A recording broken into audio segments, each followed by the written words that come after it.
New box office breakdown show here at Max Talks Movies. My name is Max Dinnenberg. Today I'm bringing down the box office of this past weekend, which was October 31st to November 2nd, 2025. Look at the overall numbers domestically and worldwide as well. Preview all of the movies that are hitting theaters this November and also give you my upcoming videos on the channel. So my name is Max Dinnenberg. Welcome back everyone to Max Talks Box Office. If you're new to the channel, guys, please hit that subscribe button and ring that bell for notifications. I do movie reviews, TV show reviews, out-of-theater reactions, movie franchise rankings in this video every single Monday. So please subscribe. We're trying to get to 400 subscribers by the end of 2025. So please help me get there by hitting that subscribe button. Comment down below. What are your thoughts, guys, on the box office? What are your most anticipated movies do you want to see in the month of November? Let me know down in the comments.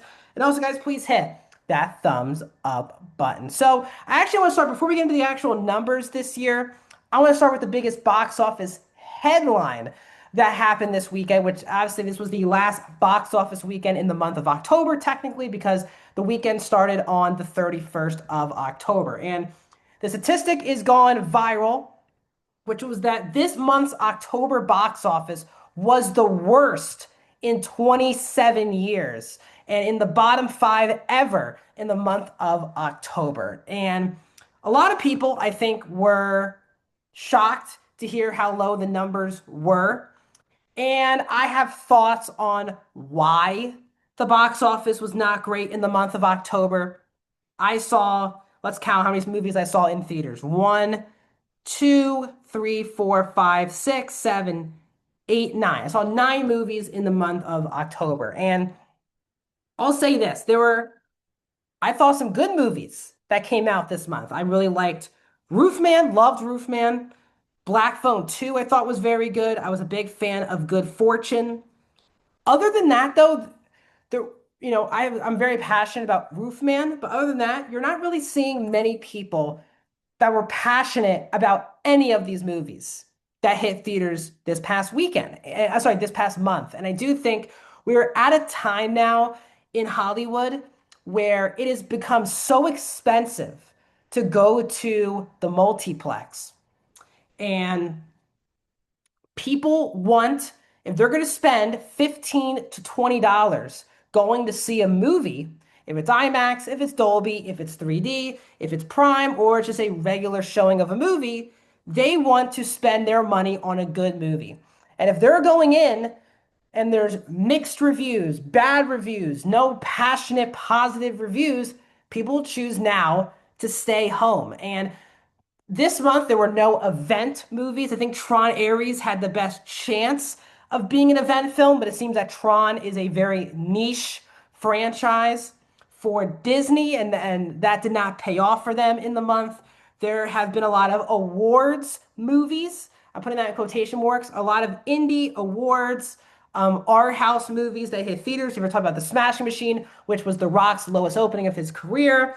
After the Hunt, Luca Guadagnino's one of his lowest of his career. Springsteen didn't even make 10 million in its opening weekend.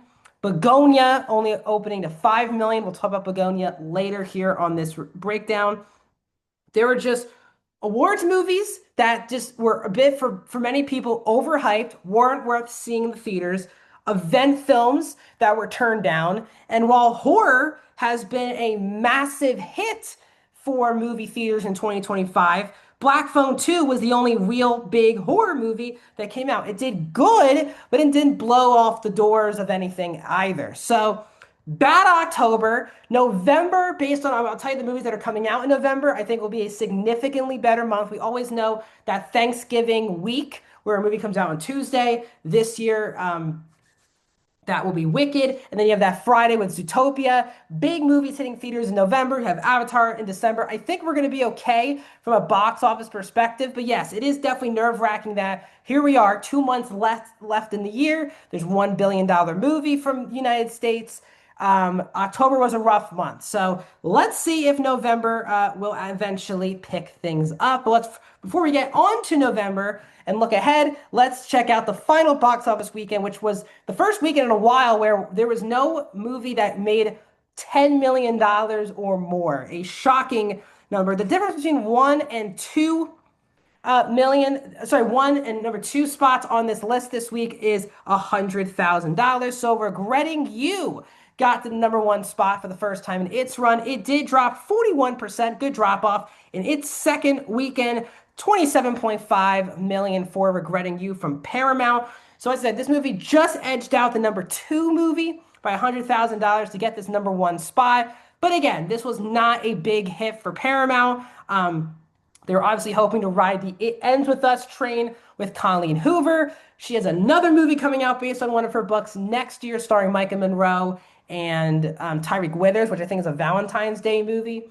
We'll see if that recaptures anything, but not a lot of good buzz. The audience scores are not very good. The critic scores are really bad for this movie. So Regretting You, good hold up, but again, a very weak number. As I do also want to say before we even move on to the second movie here on this list, Halloween being on a Friday is bad for the box office because people don't want to go to the movies on Halloween or Halloween weekend. They're at parties, they're at gatherings, they're trick-or-treating. They're not going to the movie theater to see movies. And that's why there was no big wide release new movie that really hit theaters in a major way this weekend.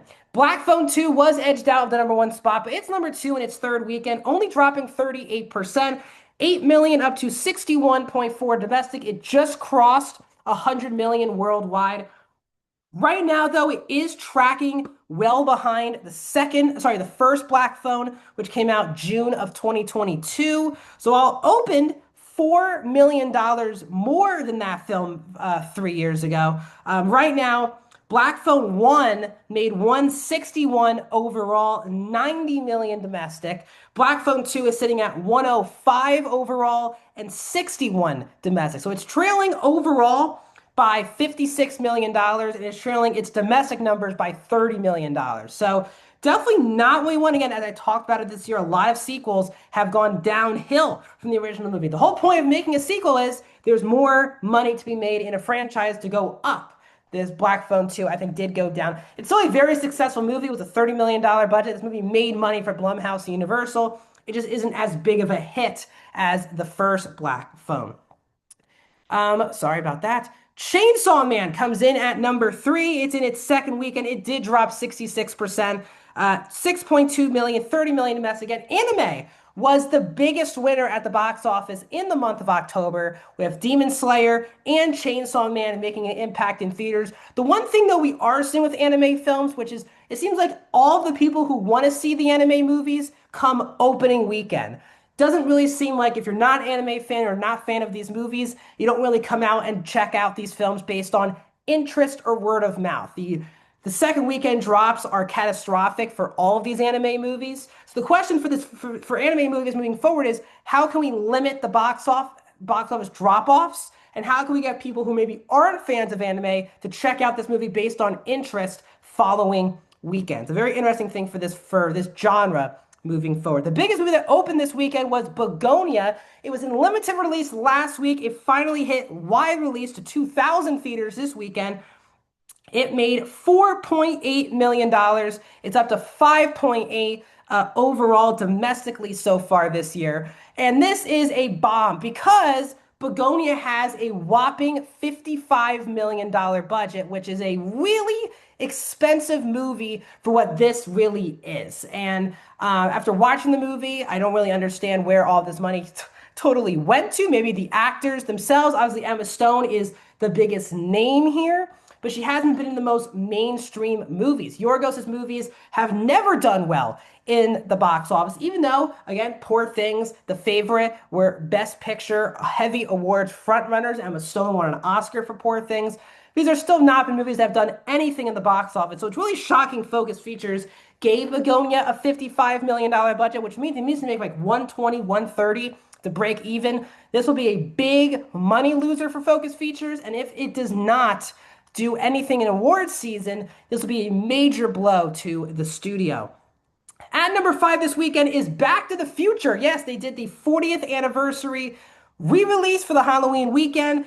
Universal did it. 4.7 million So not a lot to get into this top five this weekend, as you can tell. But again, this did better than Toy Story, less than Jaws, but you're seeing a rapid trend of re-release movies from anniversaries doing quite well and getting into the domestic top five. Again, this movie came out when it was a popping box office. Maybe this movie wouldn't get into the top five, but that is just where we're at in October of 2025.